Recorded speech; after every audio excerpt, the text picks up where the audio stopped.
ನಮಸ್ಕಾರ. ಅಖಂಡ ಜ್ಯೋತಿಷ್ಯ ವಿಶೇಷ ಕಾರ್ಯಕ್ರಮಕ್ಕೆ ಸ್ವಾಗತ. ನಾನು ಸಿಂಚನಾ. ಇವತ್ತಿನ ಸಂಚಿಕೆಯಲ್ಲಿ ಈ ದಿನದ ವಿಶೇಷತೆ ರಾಶಿ ಫಲಗಳ ಜೊತೆಗೆ ಜ್ಯೋತಿಷ್ಯದ ಪ್ರಕಾರ ಅಶುಭ ಸ್ಥಾನಗಳು ಯಾವುವು, ಇವುಗಳಿಂದ ಯಾವ ಫಲ ಸಿಗುತ್ತೆ, ಈ ಬಗ್ಗೆ ತಿಳ್ಕೊಳ್ಳೋಣ. ಈ ಕುರಿತು ತಿಳಿಸಿಕೊಡಲು ನಮ್ಮೊಂದಿಗಿದ್ದಾರೆ ಖ್ಯಾತ ಜ್ಯೋತಿಷಿಗಳು, ಕಾಮಾಖ್ಯ ಪ್ರತ್ಯಂಗಿರ ಉಪಾಸಕರಾದ ಡಾಕ್ಟರ್ YSK ಆಚಾರ್ಯ ಗುರುಗಳು. ಬನ್ನಿ ಗುರುಗಳನ್ನ ಕಾರ್ಯಕ್ರಮಕ್ಕೆ ಸ್ವಾಗತಿಸೋಣ. ನಮಸ್ಕಾರ ಗುರುಜಿ, ಕಾರ್ಯಕ್ರಮಕ್ಕೆ ಸ್ವಾಗತ. ನಮಸ್ಕಾರಪ್ಪ. ಓಂ ಅಸ್ಮದ್ಗುರುಭ್ಯೋ ನಮಃ, ಅಸ್ಮತ್ ಪರಮಗುರುಭ್ಯೋ ನಮಃ, ಅಸ್ಮತ್ ಸರ್ವಗುರುಭ್ಯೋ ನಮಃ. ಹ್ರೀಂ ಭುವನೇಶಿ ಮಹಾಮಾಯೆ ಸೂರ್ಯಮಂಡಲರೂಪಿಣಿ ನಮಾಮಿ ವ್ರತಂ ಶುಭಂ ಕಾಮಾಖ್ಯಾರೂಪಿಣಿ ಶಿವೆ. ಹೈಂ ಹ್ರೀಂ ಶ್ರೀಂ ಶ್ರೀಮಾತ್ರೇ ಲಲಿತಾಂಬಿಕಾಯೇ ನಮಃ. ಶ್ರೀ ವಿಷ್ಣುರೂಪಾಯ ನಮಃ ಶಂಕರಾಯ. ಗುರುಜಿ, ಮೊದಲಿಗೆ ಈ ದಿನದ ವಿಶೇಷತೆ ಏನು ಅಂತ ತಿಳಿಸ್ಬಿಡಿ. ಓಂ ಗುರುಬ್ರಹ್ಮ ಗುರುರ್ವಿಷ್ಣು ಗುರುರ್ದೇವೋ ಮಹೇಶ್ವರಃ ಗುರುರ್ ಸಾಕ್ಷಾತ್ ಪರಬ್ರಹ್ಮ ತಸ್ಮೈ ಶ್ರೀ ಗುರವೇ ನಮಃ. ಗುರುವೇ ಸರ್ವಲೋಕಾನಾಂ ವಿಷಜೇ ಭವರೋಗಿಣಾಂ ನಿಧಯೇ ಸರ್ವವಿದ್ಯಾನಾಂ ಶ್ರೀ ದಕ್ಷಿಣಾಮೂರ್ತಯೇ ನಮಃ. ಸಮಸ್ತ ವೀಕ್ಷಕರಿಗೂ, ದೇಶದ ಬೆನ್ನೆಲುಬಾದ ಪ್ರತಿಯೊಬ್ಬ ರೈತರಿಗೂ, ದೇಶವನ್ನು ಕಾಯುವಂಥ ಎಲ್ಲ ಸೇವಾ ನಿರತರಾದಂತಹ ಸೈನಿಕರಿಗೂ, ಹಾಗೆ ದೇಶಕ್ಕೆ ತಮ್ಮದೇ ಆದಂಥ ಕೊಡುಗೆಯನ್ನು ಕೊಡ್ತಾ ಇರತಕ್ಕಂಥ ಎಲ್ಲ ಚಾಲಕ ಸಾರಥಿಗಳಿಗೂ ಕೂಡ ನನ್ನ ಆರಾಧ್ಯ ಮಾತೆಯಾದ ಮಾ ಕಾಮಾಖ್ಯ ಪ್ರತ್ಯಂಗಿರ ದೇವಿಯು ಸಂಪೂರ್ಣವಾಗಿರತಕ್ಕಂಥ ಆರೋಗ್ಯವನ್ನು, ಸಮೃದ್ಧವಾದಂಥ ಬದುಕನ್ನು ಅನುಗ್ರಹಿಸಲಿ ಅಂತೇಳಿ ಜಗದಂಬೆಯ ಅಡಿದ ಅವರುಗಳಿಗೆ ವಂದಿಸಿ ಅವಳ ಪಾದಗಳಿಗೆ ಪ್ರಾರ್ಥಿಸಿ, ವಿಶೇಷವಾಗಿ ಇವತ್ತಿನ ದಿನವನ್ನು ನೋಡಿದಾಗ ಮಂಗಳವಾರ, ವಿಶೇಷವಾಗಿ ಹಸ್ತ ನಕ್ಷತ್ರಯುಕ್ತವಾಗಿ ಬಂದಿರತಕ್ಕಂಥದ್ದು. ಅದರಲ್ಲೂ ಕೂಡ ಏಕಾದಶಿ ಮಂಗಳವಾರ, ಹಸ್ತ ನಕ್ಷತ್ರ, ಪರಾಭವನಾಮ ಸಂವತ್ಸರದಲ್ಲಿ ಅಧಿಕ ಜ್ಯೇಷ್ಠ ಮಾಸದಲ್ಲಿದ್ದೇವೆ. ನಾವೆಲ್ಲ ಕೂಡ ದೇವತಾ ಉಪಾಸನೆಗಳನ್ನು ಈ ಒಂದು ತಿಂಗಳಲ್ಲಿ ಎಷ್ಟು ನೀವು ಒಂದು ಅನನ್ಯವಾಗಿ ಮಾಡುವಂತಹ ಒಂದು ಕಲ್ಪವನ್ನು ಮಾಡಿಕೊಳ್ತೀರೋ ಖಂಡಿತ ನಿಮ್ಮ ಬದುಕು ಸನ್ಮಂಗಲವಾಗ್ತಕ್ಕಂಥದ್ದಾಗುತ್ತೆ. ಹಾಗಿದ್ದಾಗ ಇವತ್ತೇನಪ್ಪ ಅಂದರೆ, ಹಸ್ತ ನಕ್ಷತ್ರಕ್ಕೆ ಕಾರಕನಾಗಿರ್ತಕ್ಕಂಥವನು ಚಂದ್ರನಾದರೆ ದಿನಕ್ಕೆ ಅಧಿಪತಿ ಆಗಿರ್ತಕ್ಕಂಥವನು ಕುಜನಾಗ್ತಾನೆ. ಇನ್ನು ಏಕಾದಶಿಗೆ ಮಹಾವಿಷ್ಣು, ಅದು ಪ್ರಶ್ನೆ ಇರಲಿ. ಮುಖ್ಯವಾಗಿ ಈ ಸಂಯೋಜನೆಯಲ್ಲಿ ಬಂದಾಗ ಮಕ್ಕಳು ಹಸ್ತ ನಕ್ಷತ್ರ, ಇನ್ನೊಂದೇನಪ್ಪ ಅಂದರೆ ಗಣಪತಿಯ ನಕ್ಷತ್ರ. ಹಾಗಾಗಿ ಗಣಪತಿ ಅಂತಕ್ಕಂಥವನು ವಿದ್ಯಾಬುದ್ಧಿದಾಯಕನಾಗಿರ್ತಕ್ಕಂಥವನು, ಸಿದ್ಧಿಬುದ್ಧಿ ಪ್ರದಾಯಕನಾಗಿರ್ತಕ್ಕಂಥವನು, ತುಷ್ಟಿಪುಷ್ಟಿದಾಯಕನಾಗಿರ್ತಕ್ಕಂಥವನು. ಗಣಪತಿ ಸರ್ವವಿಘ್ನ ನಿವಾರಕನಾಗಿರ್ತಕ್ಕಂಥ ಗಣಪತಿಯ ಒಂದು ಪ್ರಾರ್ಥನೆ ನಮ್ಮ ಮನಸ್ಸಿನಲ್ಲಿರ್ತಕ್ಕಂಥ ನಕಾರಾತ್ಮಕ ಶಕ್ತಿಗಳ ಅಥವಾ ನಕಾರಾತ್ಮಕ ಆಲೋಚನೆಗಳಿಂದ ದೂರ ಮಾಡ್ತಕ್ಕಂಥದ್ದಾಗುತ್ತೆ. ಒಂದು. ಎರಡನೇದಾಗಿ ಏನಪ್ಪ ಅಂದರೆ, ಓದ್ತಾ ಇರತಕ್ಕಂಥ ಮಕ್ಕಳು, ಇನ್ನೇನು ಎಲ್ಲ ಮಕ್ಕಳಿಗೂ ಕೂಡ ಶಾಲೆಗಳು ಪ್ರಾರಂಭ ಆಗಿರ್ತಕ್ಕಂಥದ್ದಾಗಿದೆ. ಹಾಗಾಗಿ ಇಂಥ ಸಂದರ್ಭದಲ್ಲಿ ಬಹಳ ಮುಖ್ಯವಾಗಿ ಇಂಥ ನಕ್ಷತ್ರ, ಅದರಲ್ಲೂ ಕೂಡ ವಿಶೇಷವಾಗಿ ಮಂಗಳವಾರ ಬಂದಾಗ ಶಶಿಮಂಗಳ ಯೋಗ ಪ್ರಾರಂಭ ಆಗ್ತಕ್ಕಂಥದ್ದಾಗುತ್ತೆ. ಅಂದರೆ ಮಕ್ಕಳು ತುಂಬ ಹಿಂದೆ ಹೋಗ್ತಿದ್ದಾರೆ. ಎಷ್ಟು ಓದಿದ್ರು ಕೂಡ ಮನಸ್ಸಿನಲ್ಲಿ ಅವ್ರಿಗೆ ಉಳ್ಕೊಳ್ತಾ ಇಲ್ಲ, ಮರೆತು ಹೋಗ್ತಾ ಇದ್ದಾರೆ. ಮರುವಂತಕ್ಕಂಥದ್ದು ಸಮಸ್ಯೆಗಳಿರ್ತಕ್ಕಂಥದ್ದಾಗಿರುತ್ತೆ.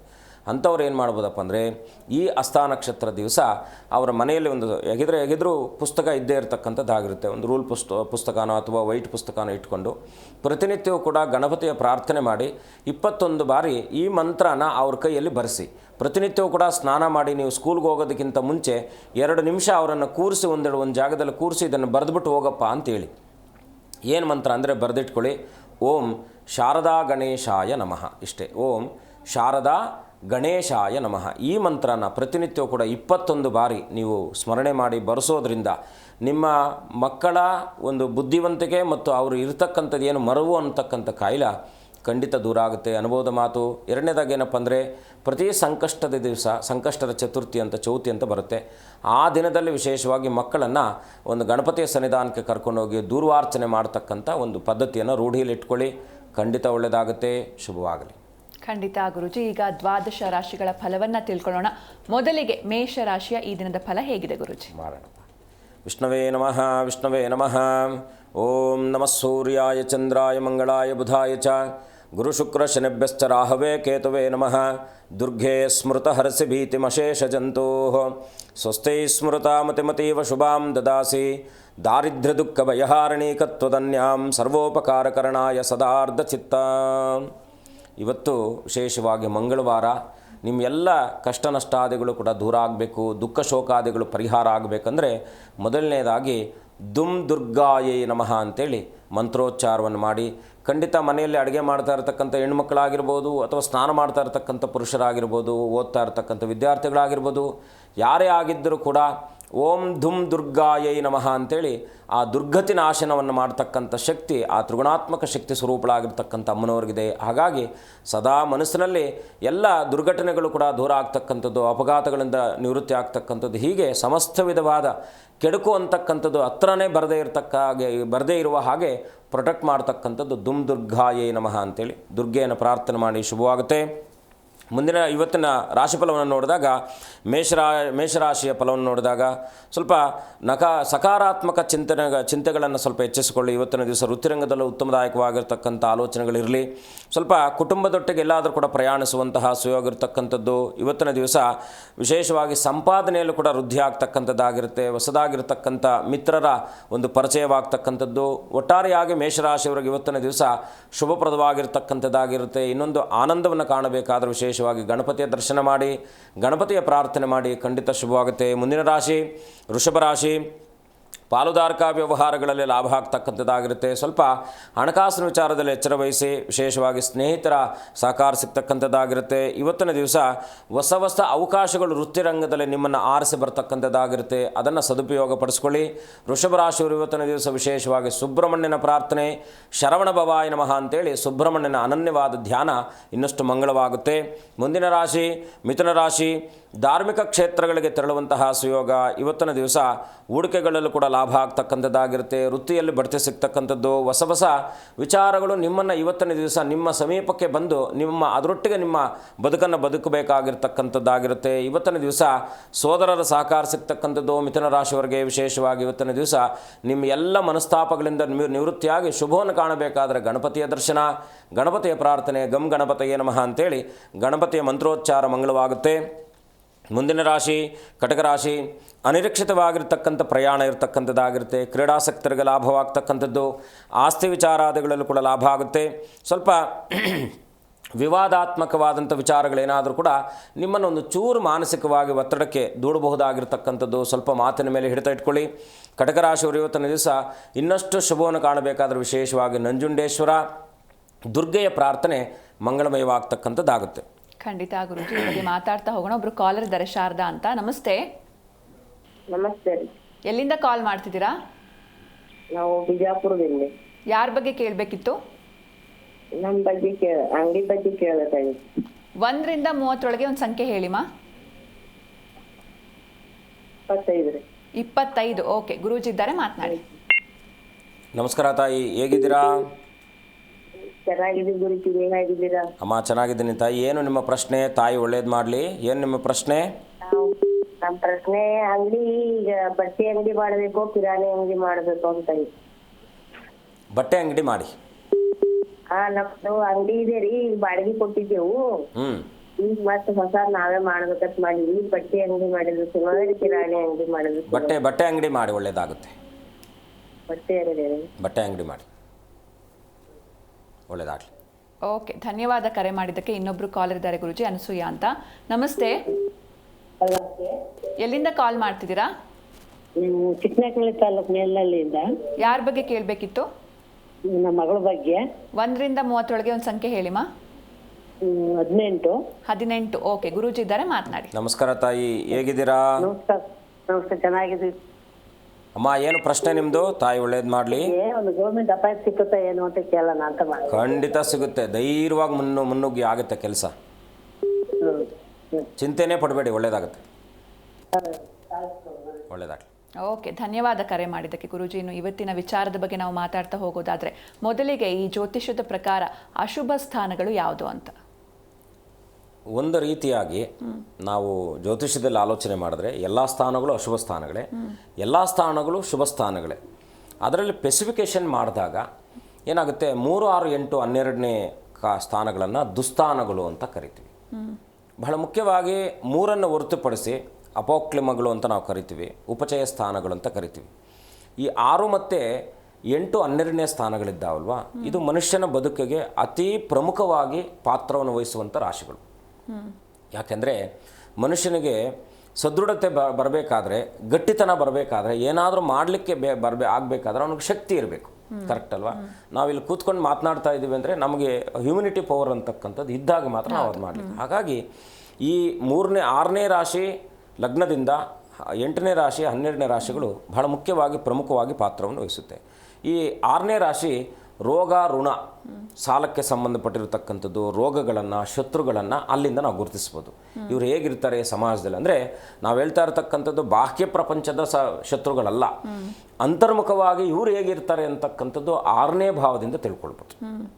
ಅದಕ್ಕೆ ರೋಗಸ್ಥಾನ ಅಂತ ಕರಿತೀವಿ. ಇವ್ರಿಗೆ ಯಾವೆಲ್ಲ ರೋಗಗಳು ಬರಬಹುದು ಮುಂಚಿತವಾಗಿ ತಿಳ್ಕೊಳ್ಬೋದು, ಈ ರೀತಿಯಾದಂಥ ರೋಗಗಳು ಇವ್ರಿಗೆ ಬರ್ಬೋದು ಅಂತ. ಮತ್ತು ಸಾಲಗಳ ಸಂಬಂಧಪಟ್ಟ ಹಾಗೆ ಸಮಾಜದ ಮುಖಾಂತರವಾಗಿ ಸಮಾಜದಲ್ಲಿ ಹೇಗಿರ್ತಾರೆ ಅಂತಕ್ಕಂಥದ್ದನ್ನು ಕೂಡ 6ನೇ ಭಾವದಿಂದ ತಿಳ್ಕೊಳ್ಬೋದು. ಇನ್ನು 8ನೇ ಭಾವಕ್ಕೆ ಹೋದಾಗ ಅಲ್ಲಿ ಇವ್ರಿಗೆ ಆಯಸ್ಸು ಹೇಗಿರುತ್ತೆ, ಇವರ ವೃತ್ತಿರಂಗ ಹೇಗಿರುತ್ತೆ, ಬಹಳ ಮುಖ್ಯವಾಗಿ ವಿಶೇಷವಾಗಿ ಏನಾದರೂ ಇವರು ಈ ಸಮಾಜಕ್ಕೆ ಕೊಡುಗೆಯನ್ನು ಕೊಡ್ತಾರಾ, ಇವರ ಬದುಕು ಯಾರೊಟ್ಟಿಗೆ ಇರುತ್ತೆ, ಅದು ಸಂಬಂಧಿಗಳೊಟ್ಟಿಗೆ ಇರುತ್ತಾ, ಪ್ರಾಪಂಚಿಕವಾಗಿರುತ್ತಾ, ಅಂತರ್ಮುಖವಾಗಿರುತ್ತಾ, ಬಹಿರ್ಮುಖವಾಗಿರುತ್ತಾ ಅನ್ನೋದನ್ನು 8ನೇ ಭಾವದಿಂದ ತಿಳ್ಕೊಳ್ಬೋದು.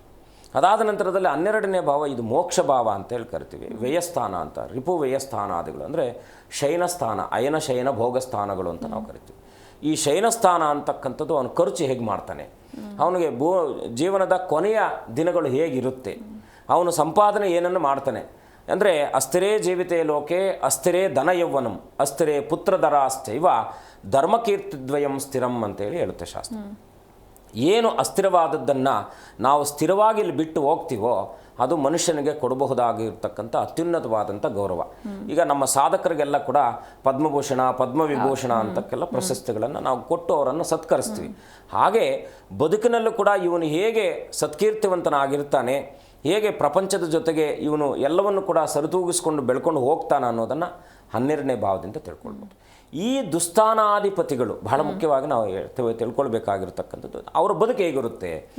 ಈ ದುಸ್ಥಾನಾಧಿಪತಿಗಳೇನಾದರೂ ಇನ್ನೊಂದು ದುಸ್ಥಾನದಲ್ಲಿದ್ದಾಗ, ಈಗ 12ನೇ ರಾಶಿ ಅಧಿಪತಿ 3ನೇ ಭಾವದಲ್ಲಿ ಇದ್ದಾನೆ ಅಂತ ಇಟ್ಕೊಳ್ಳಿ, ಅವನೇನಾಗುತ್ತೆ ವಿದೇಶಗಳಿಗೆ ಸಂಬಂಧಪಟ್ಟ ಹಾಗೆ ಒಂದು ವ್ಯವಹಾರವನ್ನು ಮಾಡ್ತಕ್ಕಂಥದ್ದು, ವಿದೇಶದಿಂದ ಅವನು ಒಂದು ವ್ಯಾವಹಾರಿಕವಾಗಿರ್ತಕ್ಕಂಥ ಒಡನಾಟ ಇಟ್ಕೊಂಡು ಅಲ್ಲಿ ಕೀರ್ತಿಯನ್ನು ಆರಿಸ್ತಕ್ಕಂಥವನಾಗ್ತಾನೆ.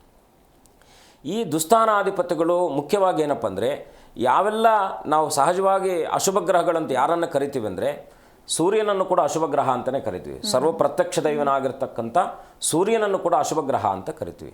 15 ದಿನಗಳ ಕಾಲ ಕ್ಷೀಣಚಂದ್ರನನ್ನು ಪಾಪಗ್ರಹ ಅಂತ ಕರಿತೀವಿ. ಇನ್ನು ಕುಜ, ಶನಿ, ರಾಹು, ಕೇತು ಅಂತಕ್ಕಂಥದ್ದು ಮುಖ್ಯವಾಗಿ ಈ ಒಂದು ಕುಜನನ್ನು, ಶನಿಯನ್ನು, ರಾಹು ಮತ್ತು ಕೇತುಗಳನ್ನು 15 ದಿನಗಳ ಕಾಲ ಚಂದ್ರನನ್ನು, ಸರ್ವತಾ ಒಂದು ಸರ್ವಮಾನ್ಯವಾಗಿರ್ತಕ್ಕಂಥ ಸೂರ್ಯನನ್ನು ಕೂಡ ನಾವು ಪಾಪಗ್ರಹ ಅಂತ ಕರಿತೀವಿ. ಸೂರ್ಯನ ಸಮೀಪಕ್ಕೆ ಯಾವುದೇ ಗ್ರಹ ಇಷ್ಟು ಡಿಗ್ರಿಗಳಲ್ಲಿ ಹೋದಾಗ ಅವನು ಅಸ್ತನಾಗ್ತಾನೆ. ಹಾಗಾಗಿ ಅವನು, ಯಾಕೆಂದರೆ ಸೂರ್ಯನ ಕಿರಣಗಳಿಗೆ ನಾವು ಈ ಜಗತ್ತಿನಲ್ಲಿ ಏನನ್ನು ಕೂಡ ಅದನ್ನು ನಾವು ಟ್ಯಾಲಿ ಮಾಡಲಿಕ್ಕೆ ಆಗದೇ ಇರತಕ್ಕಂಥದ್ದು. ಹಾಗಾಗಿ ಈ ಪಾಪಗ್ರಹಗಳು ಪಾಪಸ್ಥಾನದಲ್ಲಿ ಒಂದೊಂದು ಗ್ರಹಗಳಿದ್ದು ಇದಕ್ಕೆ ಗುರುವಿನ ದೃಷ್ಟಿ ಬಿದ್ದಾಗ ಅವನಿಗೆ ಹರ್ಷಯೋಗ ಪ್ರಾರಂಭ ಆಗುತ್ತೆ. ಇಲ್ಲಿ ಯೋಗಗಳು ತುಂಬ ಇದ್ದಾವೆ, 360 ಯೋಗಗಳಿದ್ದಾವೆ. ಸರಳ ಯೋಗ, ಹರ್ಷಯೋಗ, ಈಗ ನಾವು ಗಜಕೇಸರಿ ಯೋಗ, ಮಾಳವ್ಯ ಯೋಗ, ಎಲ್ಲ ಯೋಗಗಳಿದ್ದಾವೆ. ಈಗ ವೃಶ್ಚಿಕ ರಾಶಿಗೆ 12ನೇ ಅಧಿಪತಿ ಆಗಿರತಕ್ಕಂಥವನು ಶುಕ್ರನೇನಾದರೂ ಅವನು ಸಪ್ತಮಕ್ಕೆ ಬಂದಾಗ ಮಾಳವ್ಯ ಯೋಗ ಪ್ರಾರಂಭ ಆಗುತ್ತೆ.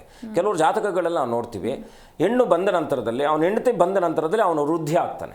ಅಂದರೆ ಅವಳ ಕಾಲ್ಗುಣ ಮುಂಚೆನೇ ನಮಗೆ ಋಣಾನುಬಂಧಯುಕ್ತವಾಗಿ ಬರುವಂಥ ಒಂದಷ್ಟು ಸಂಬಂಧಗಳೇನಿದ್ದಾವೋ ಈ ಸಂಬಂಧಗಳಲ್ಲಿ ನಮಗೆ ಅದೃಷ್ಟನೂ ತರುತ್ತೆ, ದುರಾದೃಷ್ಟನೂ ತರುತ್ತೆ. ಜಾತಕ ಅಂತಕ್ಕಂಥದ್ದು ಎಷ್ಟು ಅದರಲ್ಲಿ ಲೀಲಾ ವಿನೋದ ಇದೆ ಅಂದರೆ ನಾವು ಅದನ್ನು ತಿಳ್ಕೊಳ್ತಾ ಹೋದರೆ ಮಾತ್ರ. ಯಾಕಂದರೆ ಪ್ರತಿಯೊಬ್ಬರು ಕಲಿಕಾ ವಿದ್ಯಾರ್ಥಿಗಳೇ, ಎಷ್ಟು ಕಲಿತರೂ ಇದರಲ್ಲಿ ಸಾಲದೇ ಇರತಕ್ಕ ಒಂದೊಂದು ವಿಷಯವನ್ನು ಧರ್ಮ ಸೂಕ್ಷ್ಮವಾಗಿ ವಿಚಾರಗಳು ಎಷ್ಟು ನಮಗೆ ಪ್ರಾಮುಖ್ಯತೆಯನ್ನು ಕೊಡುತ್ತೋ, ಜ್ಯೋತಿಷ್ಯ ಸೂಕ್ಷ್ಮ ವಿಚಾರಗಳು, ಈಗ ಷಷ್ಟಾಂಶದಲ್ಲಿರ್ತಕ್ಕಂಥ ಗ್ರಹಗಳು ಸಂಪೂರ್ಣವಾಗಿ ಅವರ ಬದುಕು ಹೇಗಿರುತ್ತೆ ಅಂತಕ್ಕಂಥದ್ದನ್ನು ತಿಳ್ಕೊಳ್ಬೋದು. ಇದು ನಮ್ಮ ಋಷಿಮುನಿಗಳು, ನಮ್ಮ ಪೂರ್ವಜರು, ನಮ್ಮ ಗುರುಗಳು ನಮಗೊಂದು ಅಗಾಧವಾಗಿರ್ತಕ್ಕಂಥ ಶಕ್ತಿಯನ್ನು ಕೊಟ್ಟೋಗಿದ್ದಾರೆ. ಇದೇನಾಗ್ತಿದೆ, ಕೆಲವರು ನಾವು ಇದನ್ನು ಮೂಢನಂಬಿಕೆ ಅದು ಇದು ಅಂತೇಳಿ ಅದನ್ನು ತಿರಸ್ಕರಿಸ್ತಾ ಇದ್ದಾರೆ. ನಿಜವಾಗಲೂ ಅದಕ್ಕೆ ಅವ್ರಿಗೆ ಅರ್ಥ ಆಗಬೇಕಾದ್ರೆ, ಈಗ ಒಬ್ಬ ಇಂಜಿನಿಯರಿಂಗ್ ವಿದ್ಯಾರ್ಥಿ ಇಂಜಿನಿಯರಿಂಗ್ ಕಲಿತ್ರೆ ಮಾತ್ರ ಅದರಲ್ಲಿ ಏನೆಲ್ಲ ಇದೆ ಅಂತಕ್ಕಂಥದ್ದನ್ನು ತಿಳ್ಕೊಳ್ಳಿಕ್ಕೆ ಸಾಧ್ಯ. ಡಾಕ್ಟರ್ ಮಾಡಬೇಕು, ಲಾಯರ್ ತನ ಮಾಡ, ಹೀಗೆ ಒಂದೊಂದು ನಾವು ಶೆಡ್ಯೂಲ್ಡನ್ನು ನೋಡಿದಾಗ ಆ ಒಂದು ಆಲೋಚನೆ ಚಿಂತನೆಯಾಗಿ ನಾವು ಮಾಡಿಕೊಂಡಾಗ ಅದರಲ್ಲಿ ಖಂಡಿತ ಎಲ್ಲದರಲ್ಲೂ ಕೂಡ ಒಳ್ಳೇದಿದೆ, ಎಲ್ಲದರಲ್ಲೂ ಕೆಟ್ಟದ್ದು ಇದೆ, ಇಲ್ಲ ಅಂತ ಹೇಳ್ತಿಲ್ಲ. ಸಮಾಜನೇ ಈಗ ನಾವು ನಿಶಾ ಉಷಾ ಅಂತ ಕರಿತೀವಿ. ರಾತ್ರಿ ಹಗಲುಗಳಿಲ್ಲ ಅಂದರೆ ಜಗತ್ತು ಮುನ್ನಡೆಯಲಿಕ್ಕೆ ಸಾಧ್ಯನೇ ಇಲ್ಲ. ಪ್ರತಿಯೊಂದು ಕಡೆ ನೆಗೆಟಿವ್ ಇದೆ, ಸಕಾರಾತ್ಮಕವಾದದ್ದು ಇದ್ದೇ ಇರುತ್ತೆ. ಖಂಡಿತ ಗುರುಜಿ. ಈಗ ಇನ್ನುಳಿದ ರಾಶಿಗಳ ಫಲವನ್ನು ತಿಳಿಸ್ಬಿಡಿ. ಮುಂದಿನ ರಾಶಿ ಸಿಂಹರಾಶಿ. ಆಧ್ಯಾತ್ಮಿಕ ಪ್ರಯಾಣದೊಂದಿಗೆ ನಿಮ್ಮ ಪ್ರಯಾಣ ನಡೀತಕ್ಕಂಥದ್ದಾಗಿರುತ್ತೆ. ಇವತ್ತಿನ ದಿವಸ ಪ್ರಮುಖ ನಿರ್ಧಾರಗಳನ್ನು ಮಾಡುವಂತಹ ಸುಯೋಗ. ಕೈಗೊಂಡ ಕೆಲಸ ಕಾರ್ಯಾದಿಗಳಲ್ಲೂ ಕೂಡ ಇವತ್ತಿನ ದಿವಸ ಶುಭಪ್ರದವಾಗ್ತಕ್ಕಂಥದ್ದಾಗಿರುತ್ತೆ. ವಿಶ್ವಾಸಯುಕ್ತವಾಗಿ ಪ್ರತಿಯೊಂದು ಕೆಲಸ ಕಾರ್ಯಾದಿಗಳನ್ನು ಕೂಡ ಸಿಂಹರಾಶಿಯವರು ಇವತ್ತಿನ ದಿವಸ ಪ್ರಯತ್ನ ಪಟ್ಟರೆ ಖಂಡಿತ ಶುಭವಾಗ್ತಕ್ಕಂಥದ್ದಾಗಿರುತ್ತೆ. ಇವತ್ತಿನ ದಿವಸ ಸಿಂಹರಾಶಿಯವರು ವಿಶೇಷವಾಗಿ ಗಣಪತಿಯ ದರ್ಶನ, ಸಾಂಬಶಿವನ ಪ್ರಾರ್ಥನೆ ಮಾಡತಕ್ಕಂಥದ್ದು ಮಂಗಳಮಯವಾಗುತ್ತೆ. ಮುಂದಿನ ರಾಶಿ ಕನ್ಯಾ ರಾಶಿ. ಹೊಸ ಒಪ್ಪಂದಗಳಿಗೆ ಇವತ್ತಿನ ದಿವಸ ಚಾಲನೆ ಸಿಗ್ತಕ್ಕಂಥದ್ದಾಗಿರುತ್ತೆ. ಸಾರ್ವಜನಿಕ ಕ್ಷೇತ್ರಗಳಲ್ಲಿದ್ದಂಥವರಿಗೆ ಇವತ್ತಿನ ದಿವಸದ ಗೌರವ ಸನ್ಮಾನಾದಿಗಳು ಸಿಗ್ತಕ್ಕಂಥದ್ದು. ಪತ್ನಿಯಿಂದ ಸಹಕಾರ ಸಿಗ್ತಕ್ಕಂಥದ್ದಾಗಿರುತ್ತೆ. ಇವತ್ತಿನ ದಿವಸ ಗುಪ್ತ ನಿಧಿಗಳಿಗೆ ಸಂಬಂಧಪಟ್ಟ ಹಾಗೆ ಏನೋ ಮ್ಯೂಚುವಲ್ ಫಂಡಲ್ಲಿ ಈ ರೀತಿಯಾಗಿ ಏನಾದರೂ ಹಣಕಾಸಿನ ವಿಚಾರದಲ್ಲೂ ಕೂಡ ಒಂದು ಶುಭಪ್ರದವಾಗಿರ್ತಕ್ಕಂಥ ವಾರ್ತೆ ಕೇಳುವಂತಹ ಸುಯೋಗ ಕನ್ಯಾ ರಾಶಿಯವರಿಗೆ. ಇವತ್ತಿನ ದಿವಸ ಕನ್ಯಾ ರಾಶಿಯವರು ವಿಶೇಷವಾಗಿ ಒಂದು ಸುಬ್ರಹ್ಮಣ್ಯನ ಪ್ರಾರ್ಥನೆ, ಗಣಪತಿಯ ಪ್ರಾರ್ಥನೆ ಮಂಗಳಮಯವಾಗ್ತಕ್ಕಂಥದ್ದಾಗಿರುತ್ತೆ. ಚಂದ್ರನ ಕನ್ಯಾ ರಾಶಿಯಲ್ಲಿದ್ದಾನೆ, ಅದರಲ್ಲೂ ವಿಶೇಷವಾಗಿರ್ತಕ್ಕಂಥ ಇವತ್ತಿನ ನಿಮ್ಮ ಪ್ರಯತ್ನ ಪ್ರತಿಯೊಂದರಲ್ಲೂ ಕೂಡ ಸಫಲತೆ ಕಾಣ್ತಕ್ಕಂಥದ್ದಾಗಿರುತ್ತೆ. ಮುಂದಿನ ರಾಶಿ ತುಲಾರಾಶಿ. ವಾಹನ ಚಾಲನೆ ಮಾಡಬೇಕಾದ್ರೆ ಸ್ವಲ್ಪ ಎಚ್ಚರ ವಹಿಸಿ. ತಾಯಿಯೊಟ್ಟಿಗೆ ಏನಾದರೂ ಸಣ್ಣ ಪುಟ್ಟದಾಗಿರ್ತಕ್ಕಂಥ ಹೆಣ್ಣು ಮಕ್ಕಳೊಟ್ಟಿಗೆ, ಉದ್ಯೋಗದಲ್ಲಿರ್ತಕ್ಕಂಥ ಸಹೋದ್ಯೋಗಿಗಳೊಟ್ಟಿಗೆ ಏನಾದರೂ ಕೂಡ ಸಣ್ಣದಾಗಿರ್ತಕ್ಕಂಥ ಏನಾದರೂ ಮನಸ್ತಾಪಗಳು ಬರ್ತಕ್ಕಂಥದ್ದಾಗಿರುತ್ತೆ. ಆತ್ಮೀಯ ಬಂಧುಗಳು ನಿಮ್ಮನ್ನು ಸಮಾಗಮನವಾಗ್ತಕ್ಕಂಥದ್ದು. ಆಸ್ತಿ ವಿಚಾರದಲ್ಲೂ ಕೂಡ ಇವತ್ತಿನ ದಿವಸ ಒಂದು ದೃಢವಾಗಿರ್ತಕ್ಕಂಥ ನಿರ್ಧಾರ ತೆಗೆದುಕೊಳ್ಳುವಂತಹ ಸುಯೋಗ ತುಲಾರಾಶಿಯವರಿಗೆ. ಗುರುಗಳ ದರ್ಶನ ಮಾಡ್ಕೊಳ್ಳಿ.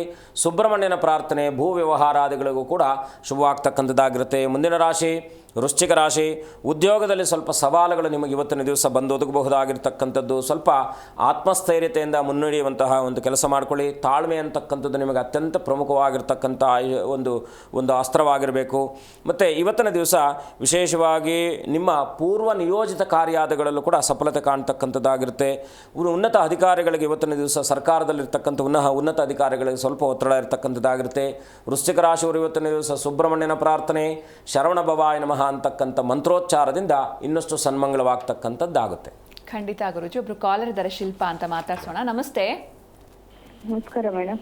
ಎಲ್ಲಿಂದ ಕಾಲ್ ಮಾಡ್ತಿದ್ದೀರಾ? ಬ್ಯಾಂಗ್ಳೂರಿಂದ ಮೇಡಮ್. ಯಾರ ಬಗ್ಗೆ ಕೇಳಬೇಕಿತ್ತು? ನಮ್ಮ ಬಗ್ಗೆನೇ ಕೇಳಬೇಕಾಯ್ತು. 1ರಿಂದ 30 ಒಂದು ಸಂಖ್ಯೆ ಹೇಳಿಮಾ. 9. 9. ಓಕೆ, ಗುರೂಜಿ ಇದ್ದಾರೆ, ಮಾತನಾಡಿ. ನಮಸ್ಕಾರ ತಾಯಿ, ಹೇಗಿದ್ದೀರಾ? ಚೆನ್ನಾಗಿದ್ದೀನಿ ಗುರುಜಿ. ಅಮ್ಮ, ಆರೋಗ್ಯ ಚೆನ್ನಾಗಿದೆಯಾ? ಚೆನ್ನಾಗಿದೆ ಗುರುಜಿ. ಆರೋಗ್ಯ ಒಂದು ಚೆನ್ನಾಗಿದ್ದರೆ ದೇವರು ಉದ್ದಕ್ಕೂ ಆಯುರಾರೋಗ್ಯ ಭಾಗ್ಯಾದಗಳು ಸಂಪೂರ್ಣವಾಗಲಿ. ಹೇಳಿ ತಾಯಿ, ಏನು ನಿಮ್ಮ ಪ್ರಶ್ನೆ? ತುಂಬ ಪ್ರಾಬ್ಲಮ್ ಮನೆಯಲ್ಲಿ, ಅದಕ್ಕೆ ಅದು ಏನು ಪ್ರಾಬ್ಲಮ್ ಅಂತ ಕೇಳಕ್ಕೆ ಮಾಡಿದ್ರು. ಮನುಷ್ಯನಿಗೆ 2 ರೀತಿಯಾದಂಥ ಕಷ್ಟಗಳಿರುತ್ತಮ್ಮ. ಒಂದು ಆರೋಗ್ಯದ ಸಮಸ್ಯೆ, ಇನ್ನೊಂದು ಅಂದರೆ ನಮಗೆ ಆರೋಗ್ಯಕ್ಕೆ ಸಂಬಂಧಪಟ್ಟ ಹಾಗೆ ತೊಂದರೆ ಬೇಕಾಗಿದ್ದಿಲ್ಲ. ಇನ್ನೂ ಈ ರೀತಿಯಾದಂಥ ಫೈನಾನ್ಷಿಯಲ್ ವಿಚಾರದಲ್ಲೂ ಕೂಡ, ಹಣಕಾಸಿನ ವಿಚಾರದಲ್ಲೂ ಕೂಡ ಸಮಸ್ಯೆ ಬಂದಾಗ ಆರೋಗ್ಯಕ್ಕಿಂತ ಹೆಚ್ಚು ನಾವು ಧೃತಿಗೆಡುವಂಥ ಸಂದರ್ಭ ಇರತಕ್ಕಂಥದ್ದಾಗುತ್ತೆ. ಏನು ಕೆಲಸ ಮಾಡ್ತೀರಾ ನೀವು? ಹೌಸ್ ವೈಫ್ ಗುರುಜಿ, ಮನೇಲೇ ಇದ್ದೀನಿ. ಮನೆಯವ್ರು ಏನು ಮಾಡ್ತಾರೆ? ಮನೆಯವ್ರ ಕಾರ್ ಡ್ರೈವರು. ದುಡಿಮೆ ನಿಲ್ತಾ ಇಲ್ಲ? 1 year ಆಯ್ತು. ಇಲ್ಲ ಗುರುಜಿ, ಅವ್ರು ತೀರೋದ್ರು. ತೀರೋದ್ರಾ? ಯಾಕೆ, ಏನಾಗಿತ್ತು? ಏನಾಗಿಲ್ಲ, ಚೆನ್ನಾಗಿದ್ರು.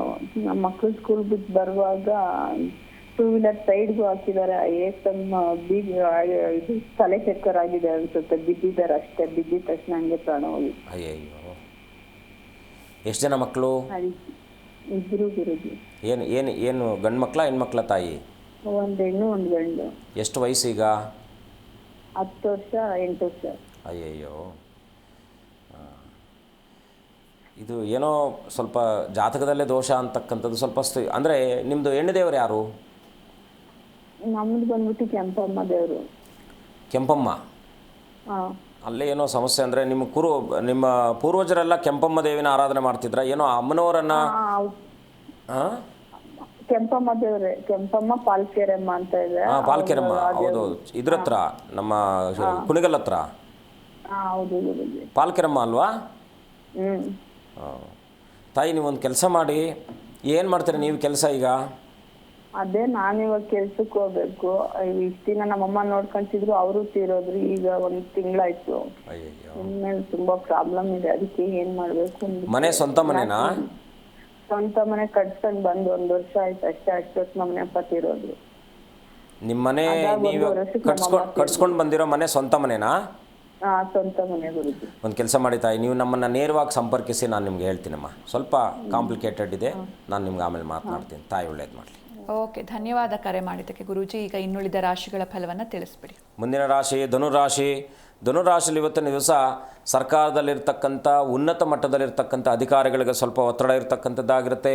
ಷೇರು ವ್ಯವಹಾರಗಳಲ್ಲಿ ಲಾಭ ಆಗ್ತಕ್ಕಂಥದ್ದು, ದೂರದ ಪ್ರಯಾಣ ಮಾಡುವಂತಹ ಸುಯೋಗ ಇರತಕ್ಕಂಥದ್ದು. ಇವತ್ತಿನ ದಿವಸ ಸ್ಥಿರಾಸ್ತಿಗಳಿಂದಲೂ ಕೂಡ ಲಾಭ ಆಗ್ತಕ್ಕಂಥದ್ದಾಗಿರುತ್ತೆ. ಧನುರಾಶಿಯವರು ವಿಶೇಷವಾಗಿ ಗುರುಗಳ ದರ್ಶನ ಮಾಡಿ ಸುಬ್ರಹ್ಮಣ್ಯನ ದರ್ಶನ ಮಾಡ್ತಕ್ಕಂಥದ್ದು ಇನ್ನಷ್ಟು ಮಂಗಳಮಯವಾಗುತ್ತೆ. ಮುಂದಿನ ರಾಶಿ ಮಕರ ರಾಶಿ. ಸ್ವಲ್ಪ ಅಪವಾದಗಳಿಂದ ದೂರ ಇರಿ. ಇವತ್ತಿನ ದಿವಸ ಆ ಅಪವಾದಗಳಿಂದ ಸ್ವಲ್ಪ ಮಾನಸಿಕವಾದಂಥ ಒತ್ತಡ ಬರ್ತಕ್ಕಂಥದ್ದಾಗಿರುತ್ತೆ.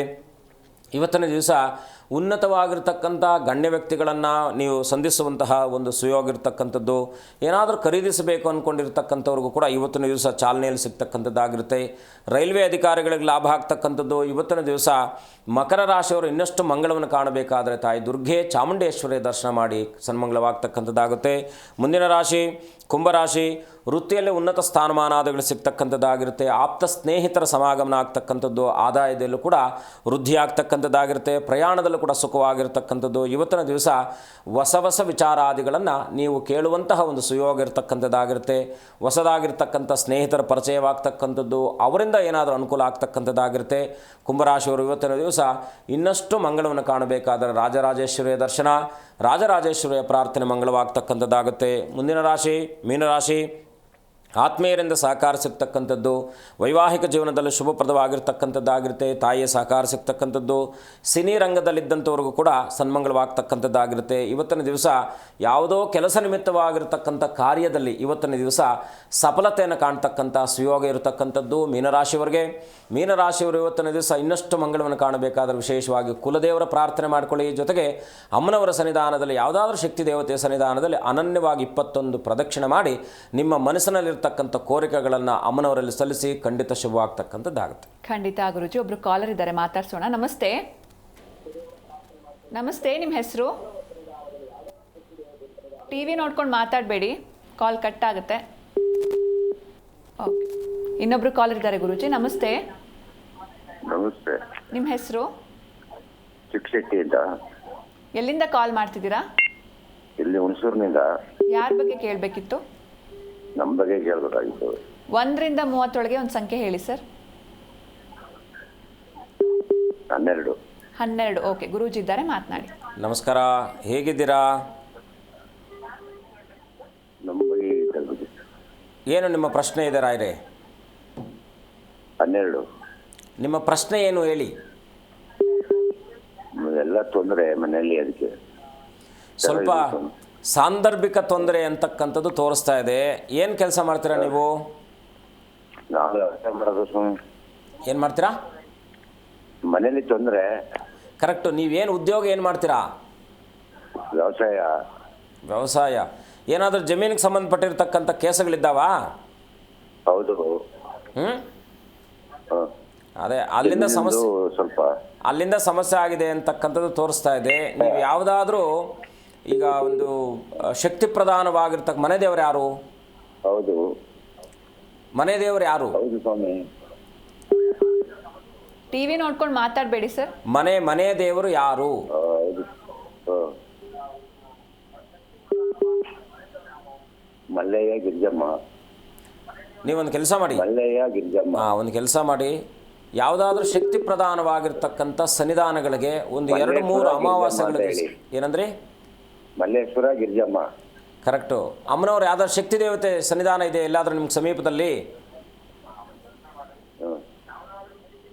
ಶಕ್ತಿ ದೇವತೆಯ ಸನ್ನಿಧಾನಕ್ಕೆ ಒಂದು 3 ಅಮಾವಾಸ್ಯೆಗಳಿಗೆ ಹೋಗಿ ಬನ್ನಿ, ಖಂಡಿತ ಒಳ್ಳೆಯದಾಗುತ್ತೆ.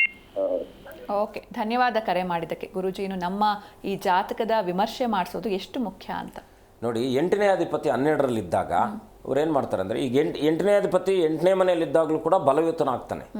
ಅದೇ ಅವನು 12ನೇ ಭಾವಕ್ಕೆ ಹೋದಾಗ ಫಾರಿನ್ ಕಳಿಸ್ಬಿಡ್ತಾರೆ ಅವನ್ನ. ಫಾರಿನ್ ಕಳಿಸಿದ್ಮೇಲೆ ಇಲ್ಲಿರ್ತಕ್ಕಂಥ, ಈಗ ನಾವು ಇಲ್ಲಿ ಸಂಪಾದನೆಗೂ ಫಾರಿನ್ ಸಂಪಾದನೆಗೂ ಅಜಗಜಾಂತರ ಇರುತ್ತೆ. ಸೊ ಭಗವಂತ ಅದಕ್ಕೆ ಹೇಳಿದ್ದು, ನಮಗೆ ಲಗ್ನಾಧಿಪತಿ ಆಗಿರತಕ್ಕಂಥವನೇನಾದರೂ ಬಲವಾಗಿದ್ದಾಗ ಎಷ್ಟೇ ದುಸ್ಥಾನಗಳಲ್ಲಿದ್ದಂತಹ ಒಂದು ದುಸ್ಥಾನಾಧಿಪತಿಗಳ ಪ್ರಭಾವ ಇದ್ದರೂ ಕೂಡ ಇವನು ಪುಷ್ ಮಾಡಿಬಿಡ್ತಾನೆ. ಜಸ್ಟ್ ಸ್ಕಿಪ್ ಮಾಡ್ತಾನೆ. ಹಾಗೇನಾಗುತ್ತೆ, ಆ ಇರತಕ್ಕಂಥ ದೋಷ ನಿವೃತ್ತಿ ಆಗ್ತಕ್ಕಂಥದ್ದಾಗುತ್ತೆ.